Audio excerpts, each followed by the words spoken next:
بسم اللہ الرحمن الرحیم۔ السلام علیکم۔ ایک دن میری شریک حیات نے عجیب سا شکوہ کیا۔ کہنے لگی، آپ بڑے ظالم ہیں، ہماری شادی کو 8-9 سال گزر گئے لیکن آپ نے کبھی مجھے میکے میں رات نہیں گزارنے دی۔ بندے نے حیران ہو کے جواب دیا کہ بھلے من سے، ہم نے وہاں رہنے کو کب منع کیا ہے، جائیں اور جتنا دل چاہے وہاں رہیں۔ وہ خوش ہو کے بولی، ٹھیک ہے پھر میں اگلے 2 دن میکے میں ہی رہوں گی، لیکن آپ کا ناشتہ اور آفس کی تیاری، دوپہر اور رات کا کھانا کون بنا کے دے گا؟ بندے نے جواب دیا، آپ کو پتا ہے میں ہر طرح کا کھانا پکانے میں ماہر ہوں، کپڑے خود دھو بھی لیتا ہوں اور پریس بھی کر لیتا ہوں۔ اگر کچھ زیادہ مسئلہ ہوا تو بھائیوں کے گھر ساتھ ساتھ ہیں، وہاں سے مینج ہو جائے گا، آپ ریلیکس ہو کے سکون سے میکے جائیں۔ کچھ متفق نظر آتے ہوئے بولیں، چلیں ٹھیک ہے۔ کچھ ضروری ہدایت کے بعد وہ میکے چلی گئیں۔ یاد رہے میرے سسرال کے گھر کا فاصلہ آدھے کلومیٹر سے بھی کم ہے۔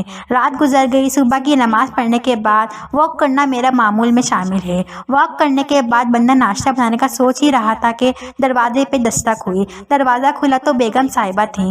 حیرانی کا جھٹکا لگا، اتنی صبح سویرے واپسی کر لی، خیریت؟ کہنے لگی، مجھے تو رات وہاں نیند بھی نہیں آئی، ساری رات یہی فکر رہی، اکیلے گھر میں رات کیسے گزار رہی ہوں گے، صبح ناشتہ کیسے بنائیں گے، آفس کی تیاری کیسے کریں گے۔